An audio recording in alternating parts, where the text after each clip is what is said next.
For 35 years, Dos and Bertie Winkel have traveled the globe, driven by a passion to photograph wildlife and local cultures. Joining them on this journey is daughter Femke, an apprentice with a keen eye and an eagerness to learn the tricks of the trade. They're facing perhaps their most challenging assignment to date, to capture on film the rugged beauty and breathtaking contrasts of one of the most spectacular countries on Earth, Peru.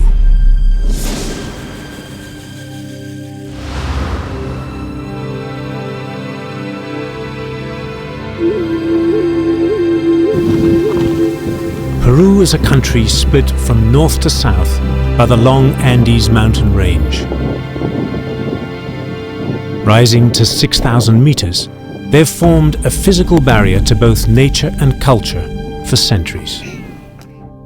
Even today, few roads pass through them, connecting the coast with the interior.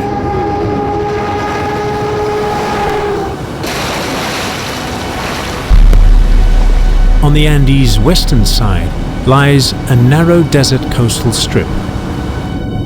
It's one of the driest places on Earth, yet home to nearly half of all Peruvians.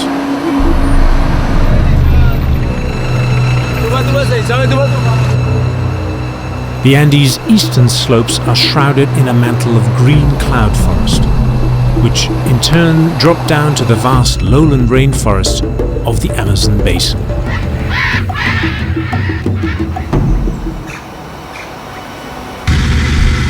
For the next 8 weeks, Dos and his team will explore the unexposed jungle world of Peru in search of the perfect picture. They'll travel deep into the Amazonian lowlands with Dario, an animal caller who miraculously lures forest creatures in front of the camera.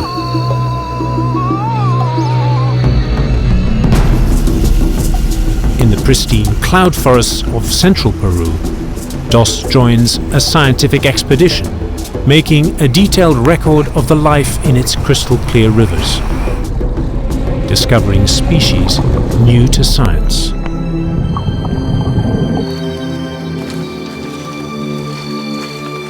In the Manu National Park, which boasts one of the world's most diverse tropical rainforests, Dos and his family learn how the indigenous Machigenga people find a balance between their ancient customs and the rapidly infiltrating Western culture.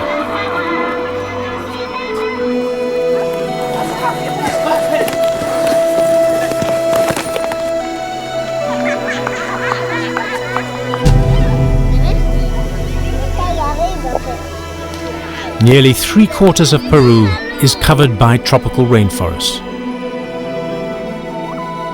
And the best starting point for an exploration of this vast sea of green is Puerto Maldonado, the gateway to the Peruvian Amazon.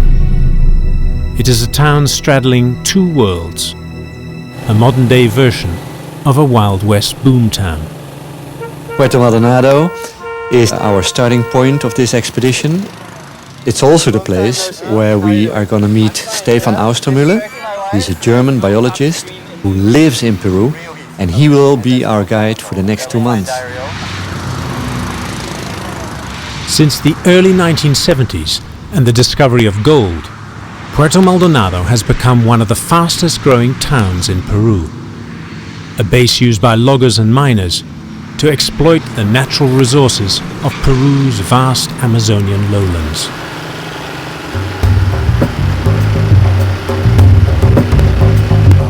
Finally we're off.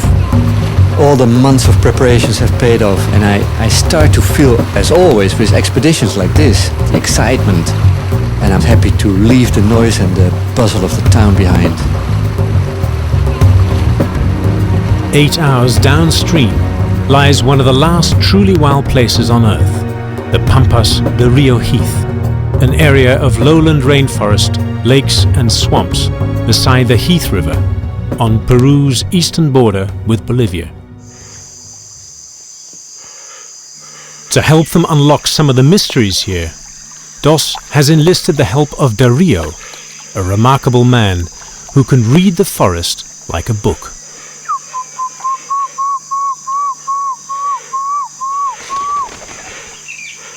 One thing about Dario fascinates me more than anything. He's known as the animal caller because of his ability to communicate with the wild. A special gift that I hope will bring us closer to the creatures of the forest.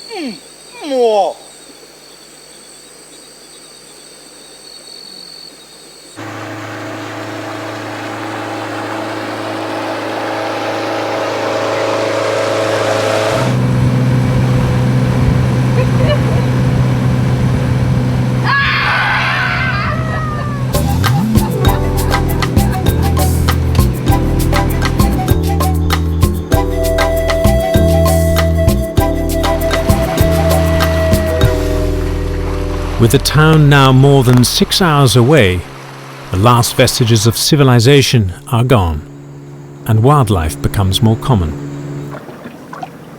First, capybara. Weighing in at up to 60 kilograms, they're the largest rodents on Earth. Then a brown agouti, followed by a hungry caiman. It's the agouti's lucky day. He's managed not only to escape the caiman, but Dos as well.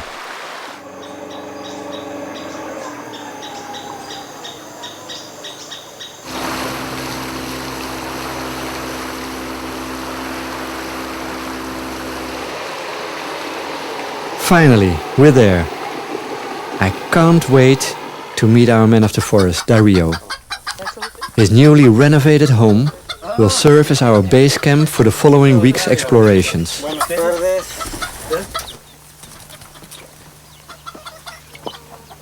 Como es nueva, todavía no está bien terminada, ¿no? Estamos viviendo It's not really finished. Okay. It looks very new, yes. For their first trip into the forest, Dario is keen to show them something special.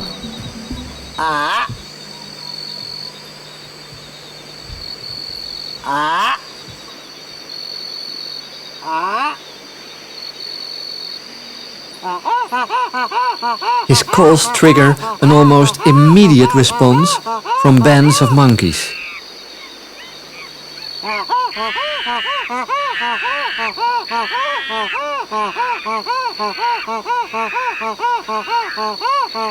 Eventually, a group of brown capuchin gets really close. Considered the most intelligent of the New World monkeys, the capuchin gets its name from the patch of black hair on the top of its head, which looks like a capuche or a monk's hood. I'm intrigued by what is drawing them to us. Are they just curious? Or is something specific being communicated here?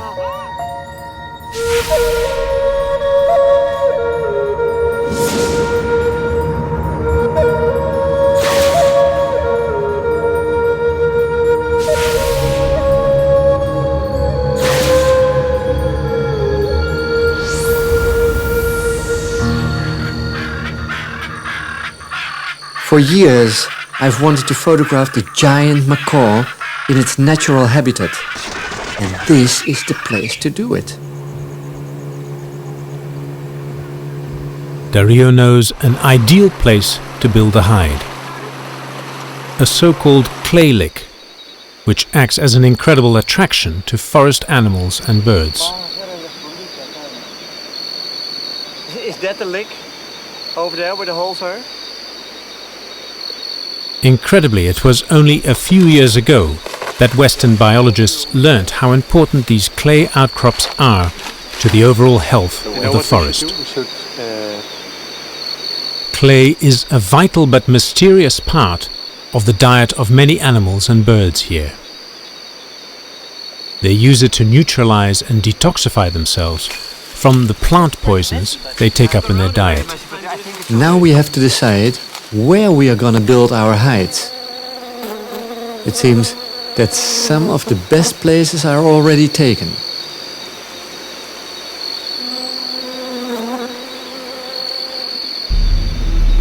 He's never done this before, but Dario wants them to build a hide just 6 meters away from the clay wall. This will allow them to get really close to the birds. Okay, Betty, do you want to start here, in this height? For the insects at least, it looks as though Femke is as tasty as the clay. There are too many mosquitoes here. But the big question for me is, even with a hide like this, will the macaws tolerate our presence here? You like it?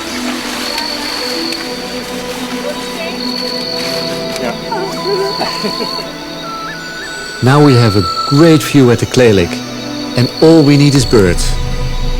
But for those, we have to wait till dawn tomorrow and hope that they will return. Meanwhile, Dario is determined not to give them a moment's rest. They follow him on a long hike into the forest, away from the river, towards an inland lagoon where he promises them something special.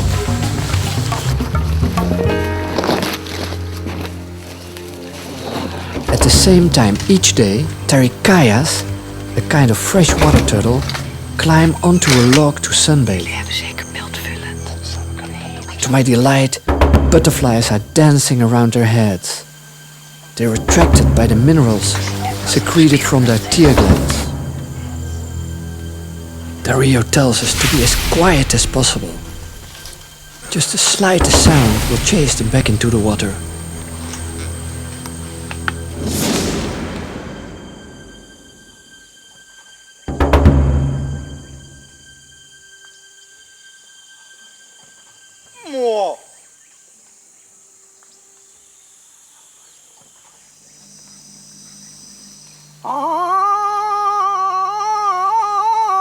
Then Dario really puts his skills to the test.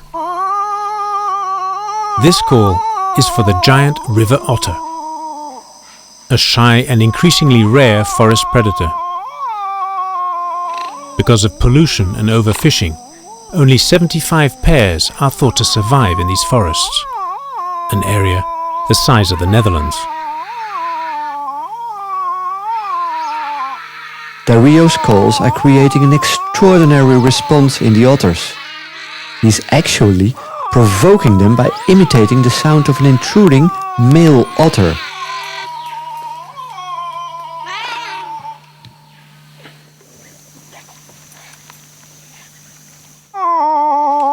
The response is so immediate and aggressive.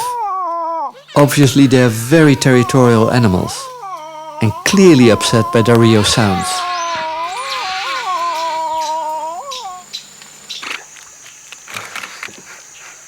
When Dario stops, they relax and start to feed. For us, the best moment to take pictures.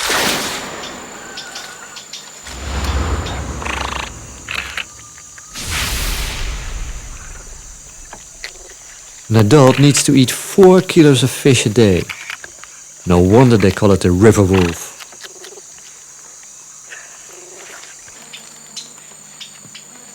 It was this skill in animal calling that made Dario such a good hunter. Now working for the National Park Service, he's turned his talent to conservation, out of concern for the rapidly depleting numbers. For 30 million years, the giant otter has lived and played in these waters.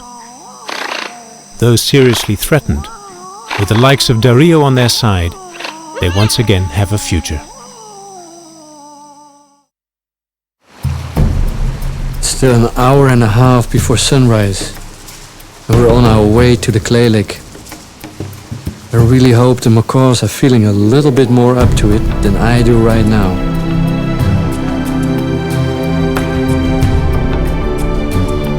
It's always a rush in the dark to get everything set up in the hide before the first birds arrive around daybreak.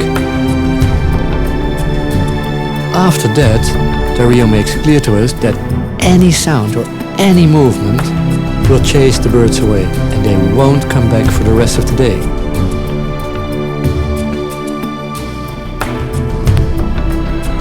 Exactly as Dario had predicted, at 6 o'clock sharp, the first birds arrive. It's really incredible. It's the Heelys and the blue-headed parrots.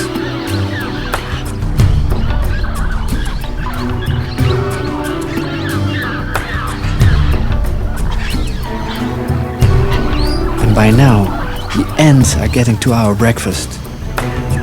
We don't dare to touch it. Even the sound of a breaking cheese cracker will be enough to scare the birds off.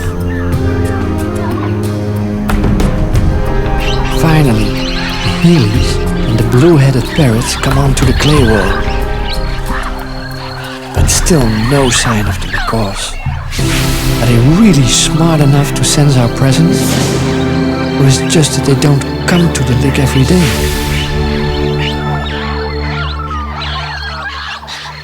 Every morning we go back to the clay lick to set up in the hide. But there are still no macaws on the clay wall. But we see them everywhere, in the treetops, but they don't come down. This is so frustrating, I'll tell you. The hides are too close. They're really too close. They know that we are there, they see us, they smell us, they hear us, even if we breathe. We're too close. We're also too many. My plan is to return for the last time tomorrow, and then just Femke and me.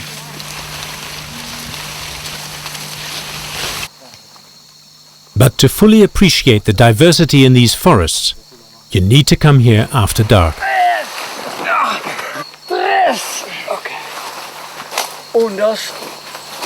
Tonight, Dario is taking us to a lake, which lies about a mile in from the river where we hope to find and photograph caiman.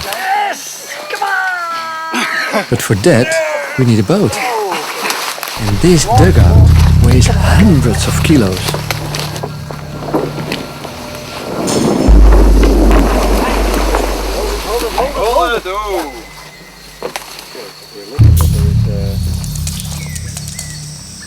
Now it's time to go in search of caiman. It won't be easy to find one though, as they've almost been hunted to extinction for their skin.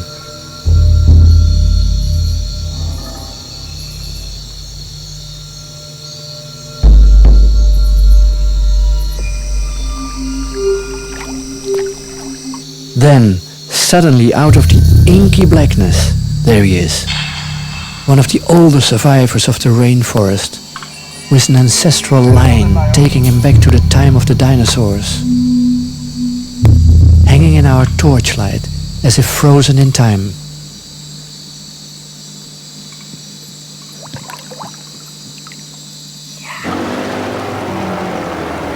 This is our very last shot at getting the photos of the macaws. To maximize our chances, I've decided no TV crew, no food, no water. We'll give it one final effort. Femke will film and I'll take the pictures.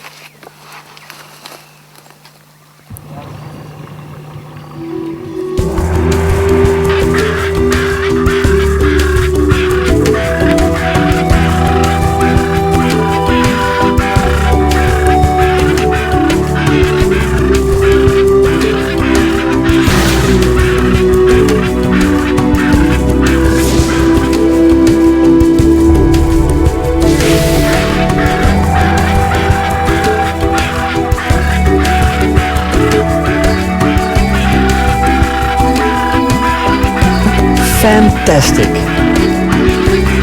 6 days of aching muscles, insect bites, heat and frustration. But all the effort was more than worth it.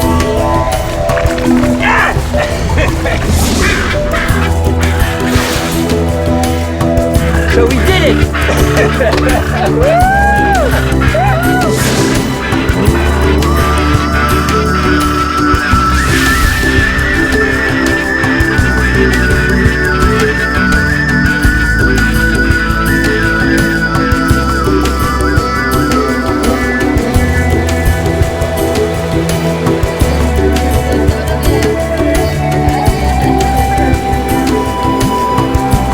Now that Dario is no longer hunting jaguar or giant otter, he sees their protection as something which can earn him a living in the future. His dream is to bring visitors into this forest to help them unlock its mysteries.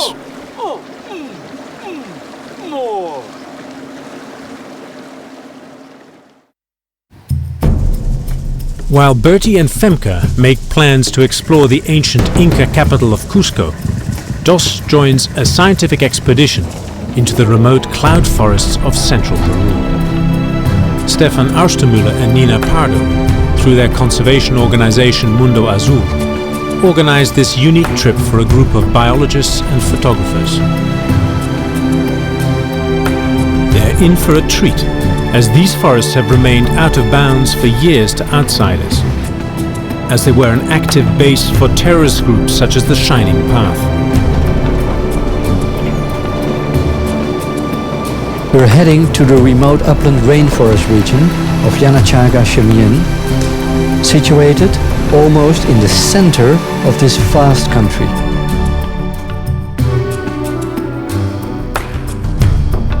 The goal of this expedition is to make a preliminary investigation of the fish life in the rivers of this rainforest.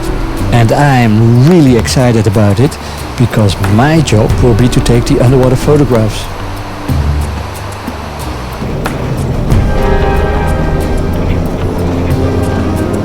But that is still some way off. The journey to their place of study will take 3 full bone-jarring days. First by road, then when the terrain makes that impossible, by water.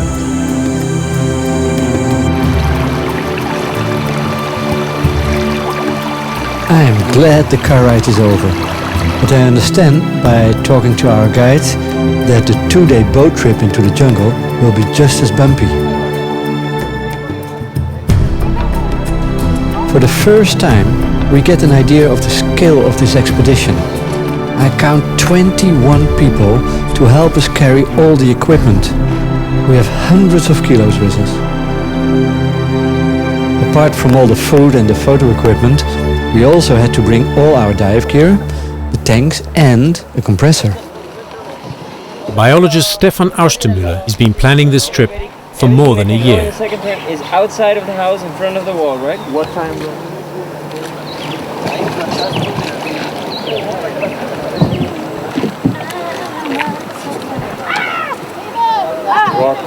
Rock the boat. I am happy to find out that I am not the only photographer. Joining us are renowned wildlife photographers Tui de Roy and Mark Jones. Tui has lived and worked in the Galapagos Islands for many years, and she became world famous for her books featuring the Galapagos wildlife.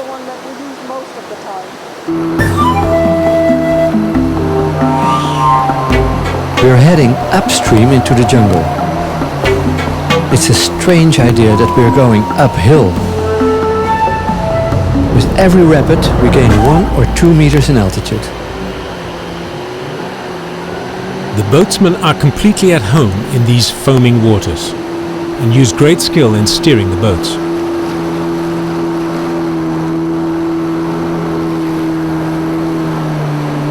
The man in the front gives directions to the motorista in the rear, telling him where and how fast he should go.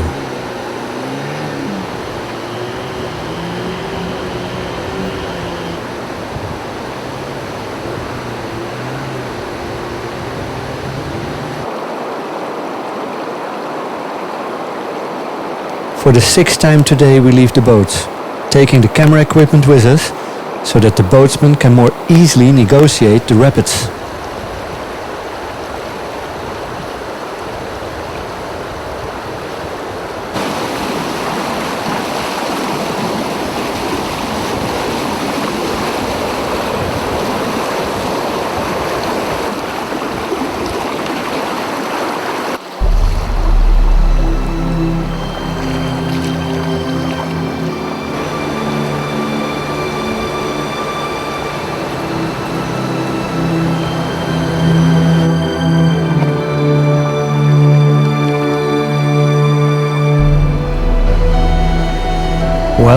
This is as far as we can get with the boats.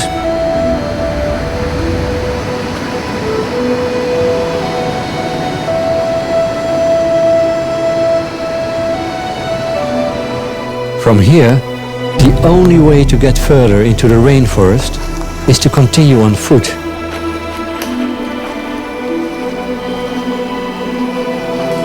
Now, the 21 porters really come into their own. Everything needs to be carried.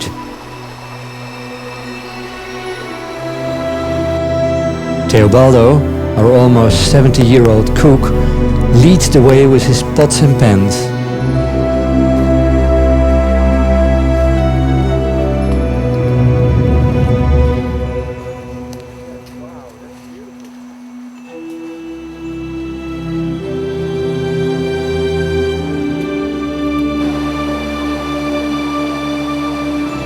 The higher we get, the more the trees are covered with moss and other epiphytes.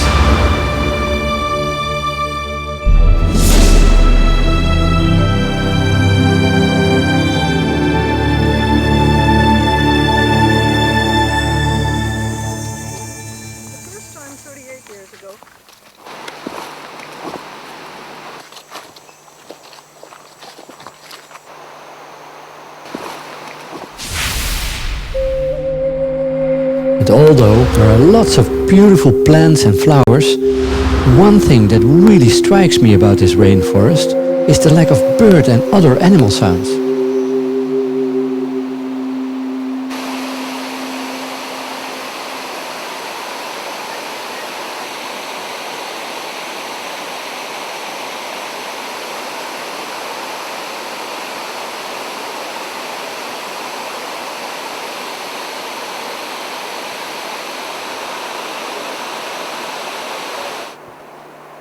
Finally, at the end of a long day's trek, they find an ideal place to set up the base camp.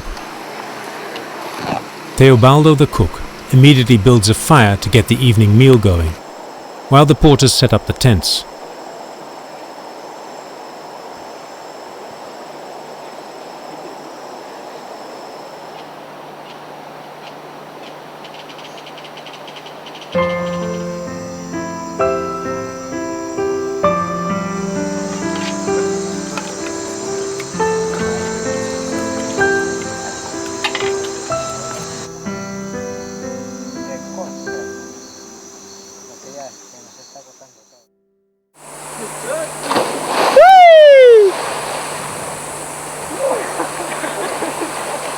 Next morning after breakfast, Mark and Tui were talking with our cook Teobaldo.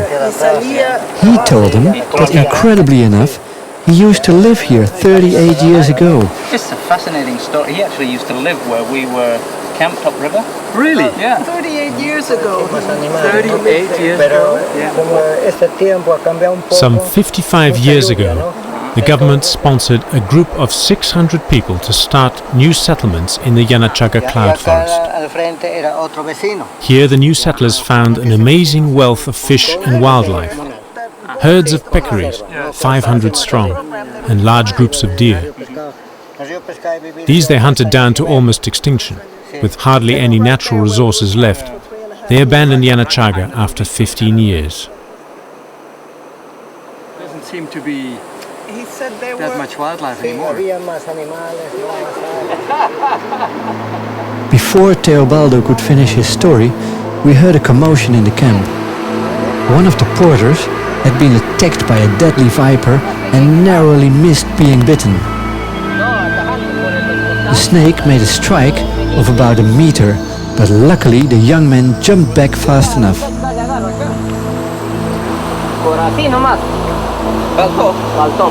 It was coiled up right where they usually are, right at the edge of the water. Yeah. And as he walked by, he saw it and jumped at the same time as the snake. Wow. Struck. And apparently they can strike as much as a meter, and he said it missed him by just as much. And They tell us that if you don't get treatment within 1 hour, you're dead. You've got an hour to think about it. Where we are days away from the nearest hospital. This snake, that lives both on land and in the water, was found near the pool where we are diving every day. I have had encounters with many poisonous sea snakes, but I know that as long as you don't harass them, they're totally harmless. But I have no idea how this one would react in the water.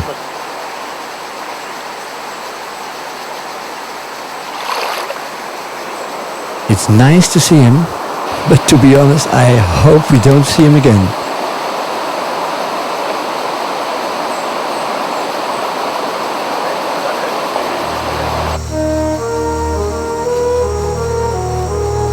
From base camp, Dos makes short forays into the jungle in search of interesting photographic subjects.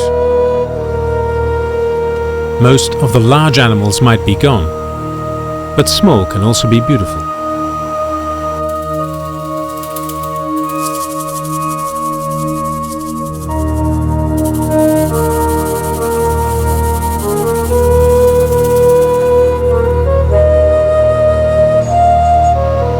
Finally, Stefan locates a suitable place for diving, and the hundreds of kilos of equipment carried in all this way can be put to good use.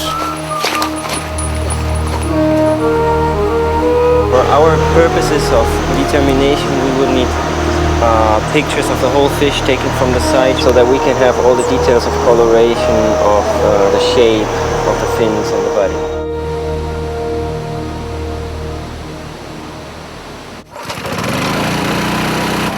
The compressor fills the tanks with clean air, while the team gets on with their final preparations for the dive. It feels strange to put on a wetsuit in these tropical temperatures. We need them as protection, and surprisingly, the water is cool as it comes from the high mountains.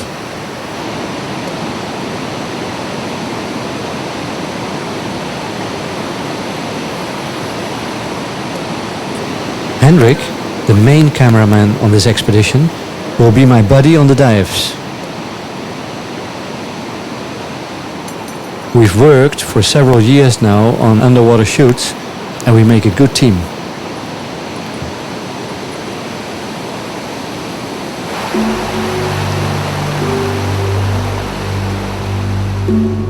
We are the first people to dive here. It's amazing to think that no one before us has ever looked at this river from this point of view. We see a whole range of fish. It's great to see that there are several species of fish here.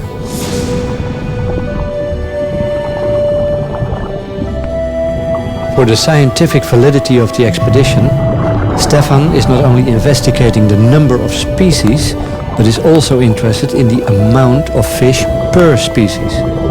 Therefore, Nina and Yuri are counting the fish. Some of these fish Stefan is able to identify, but others are probably new to science.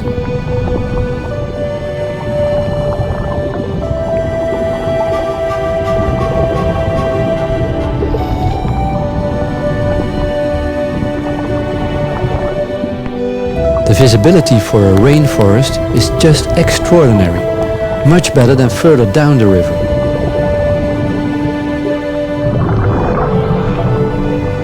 But for me, the stars of the show are these diligent parents.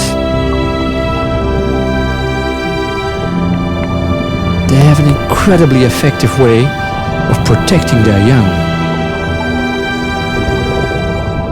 It sure is a mouthful.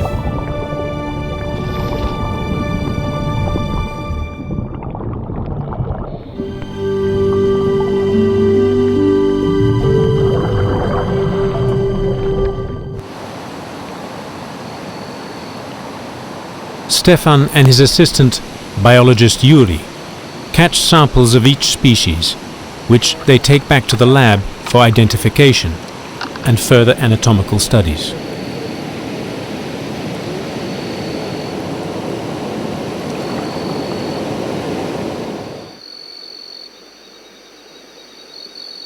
After a week's hard work, the team finally begins the long journey out of this fragile, forgotten wilderness. And I think we have incredible material about reproduction behavior, about colorations, about fish species. And I think we really have achieved a lot, and now it's time to go home and do the real work. Develop the pictures, write the proposals, raise the funds, and come back and do some more research. Since 1986, Yanachaga has enjoyed the status of national park. Yet it has many years to go before it fully recovers from its traumatic past.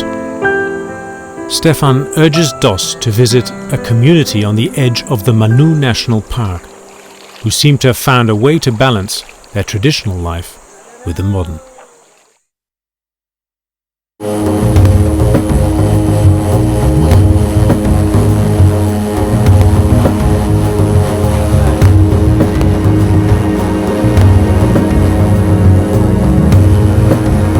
This impressive snow-covered Andes mountain range has always been the major barrier between civilizations, and even today very few roads make it through these peaks.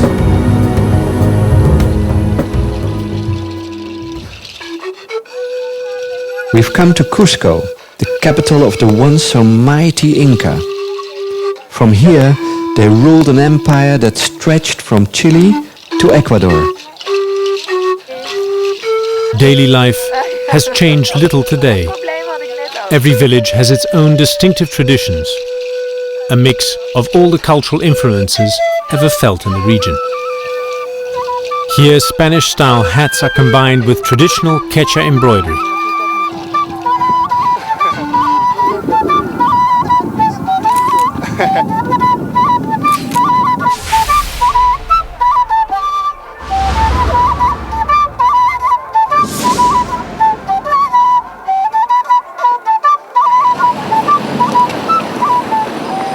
Cusco is a staging point on the way to Manu, a chance for Dos and his family to regroup and restock with fresh provisions. In Cusco's ancient streets, the effects of this centuries-old cultural mix is also evident. Here the conquering Spanish built their monuments directly on the massive stone foundations crafted by the Inca.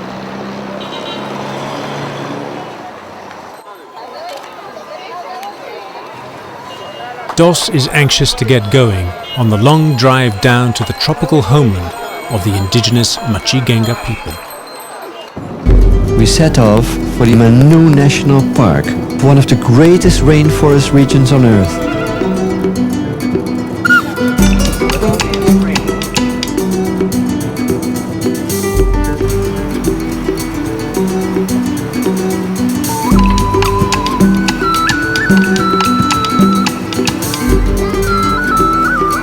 Although the Inca civilization touched much of Peru, on the other side of these mountains live people who were never influenced by that culture.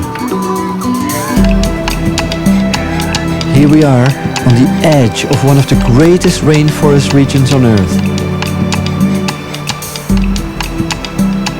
Pilcopata is a lone outpost on the edge of Manu, and the last place with running water and electricity. Dos goes to the local hospital to find out if they have a spare four-wheel drive to carry all the luggage and equipment.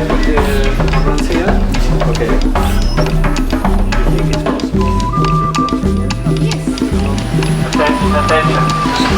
This is the only way to reach your area with our luggage.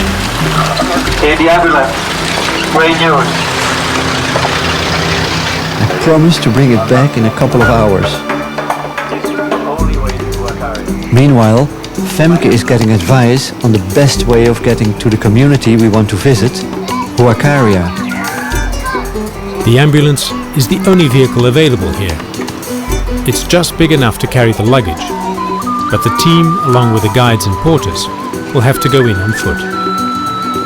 To transport the photographic equipment, they charter the only remaining wheeled vehicle in Pilcopata.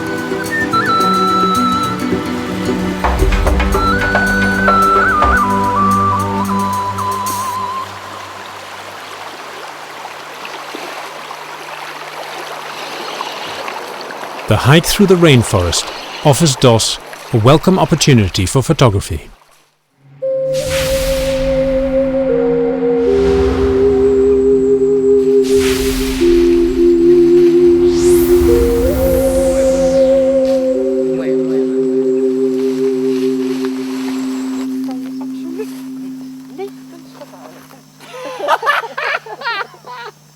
After about 4 hours we meet the first villagers and we are immediately introduced to the most important men in the community. Alberto turns out to be the chief shaman. and shaman at the same time. Yes, and he studied. So we're colleagues actually. Yes. Shona joins us as our so we're gonna interpreter go and guide. visit this garden, and then. Although initially our introduction looks a little bit formal, soon we find out that these are very friendly people with a good sense of humor. Do you have to be very experienced to use these arrows? These expert bow and arrow hunters now want to test our skills. Holy good morning, how do you do it at your age? Holy. Lo sueltas, dile que suelte la pita. Suelta la pita. Suelta la pita.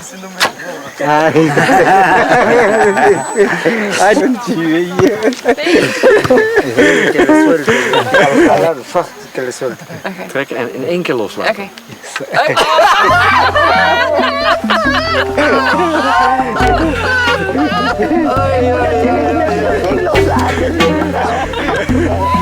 Soy mujer, ¿no? Dat is mijn!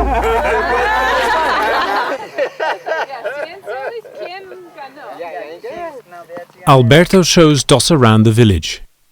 He explains that 26 families live here in Huacaria, 120 people in all, drawn from 3 tribes, the Huachipari, the Machugenga and the Quechua. Traditionally, these tribes would not have lived in one village. That's your mother. Es mi mamá. But this community was formed to see if, together, they're able to develop a lifestyle balanced between traditional and modern, that's sustainable in the modern world. The community supports itself through hunting, agriculture, and collecting medicinal plants. The village is also seeking additional income by looking to develop ecotourism. Travelers are invited to stay with them and learn their ways.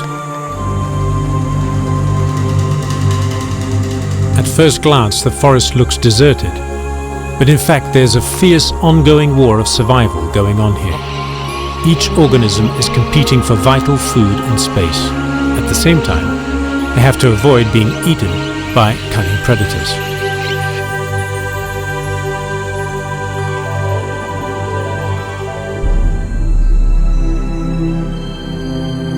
Plants are perhaps the best example of this double personality. Although they don't appear to move, they battle for each centimeter of earth in search of soil and light. They've developed powerful chemical defenses to avoid being eaten. But their enemies, in turn, have just as powerful antidotes and tools to combat them.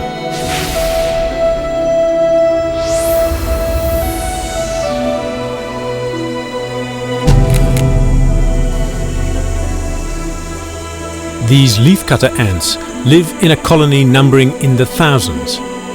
Separated by size into different castes, each has a specialized task to perform, from foraging to leaf cutting to tending the fungal gardens underground.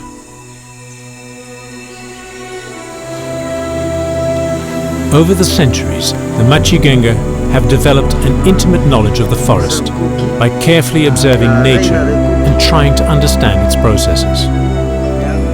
They have adapted so well to the forest that they've been able to live here for thousands of years without exhausting its resources. He's getting the fruit out of the tree quickly there. Through respect for life in all its forms, the Machugenga have learnt to use the treasure of plants and animals of this forest for all kinds of purposes.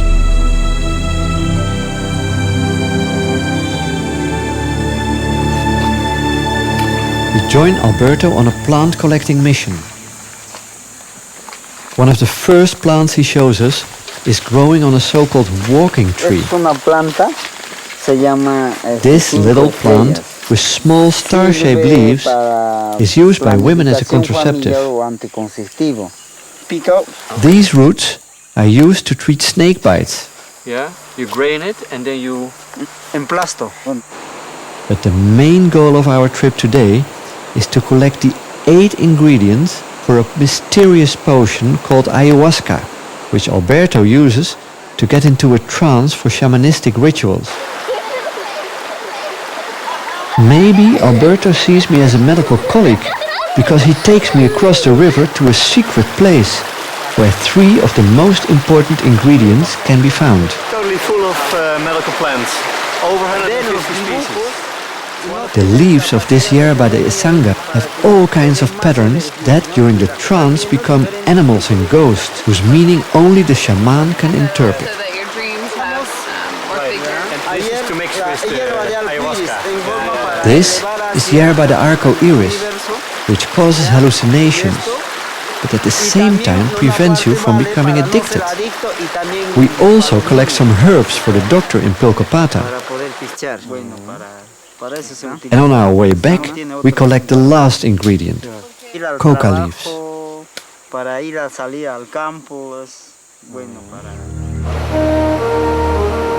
They don't call this rainforest for nothing. It rains here virtually every day, which over a year adds up to more than 1.5 meters of rain, providing ideal conditions for a morning wash.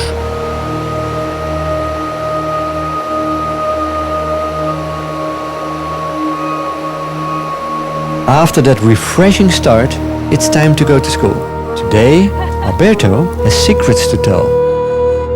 He is planning to teach the children how to prepare a medicine that is good against intestinal parasites, a common problem in the village. The plant he uses is called havas havas, which he chops, pounds, and after adding boiled water, is squeezed through a cloth. For Alberto, who wants to keep the old traditions alive, this is an ideal way of getting his knowledge over to the youngest members of the community. After seeing the reactions of the kids, I'm a little apprehensive, but here it goes. It's very bitter, and it gives me a strange hot feeling in my stomach. For Alberto, who wants to keep the old traditions alive, this is a unique way of getting his knowledge over to the youngest members of the community.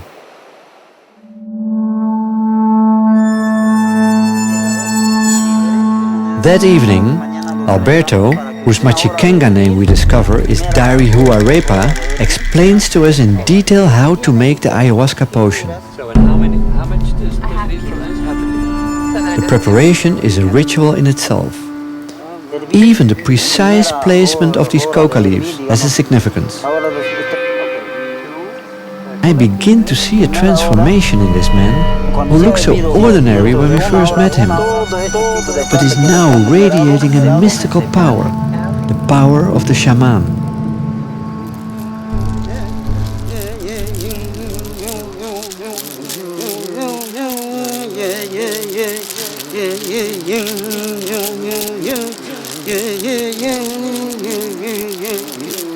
As the full moon rises, Alberto begins the ayahuasca ritual.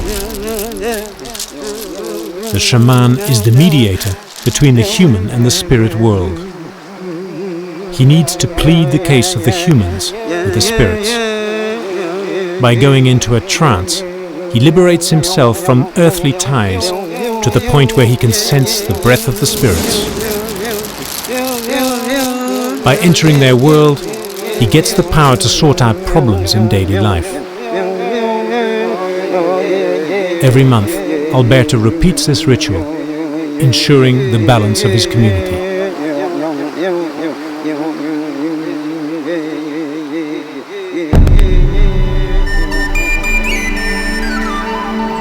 I admire this man who is walking a tightrope between two cultures.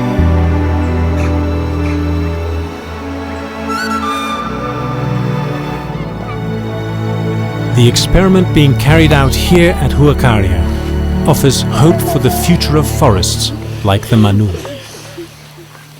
By finding a sustainable balance between the old ways and the new, a new generation is being given a chance to look for the best in both worlds.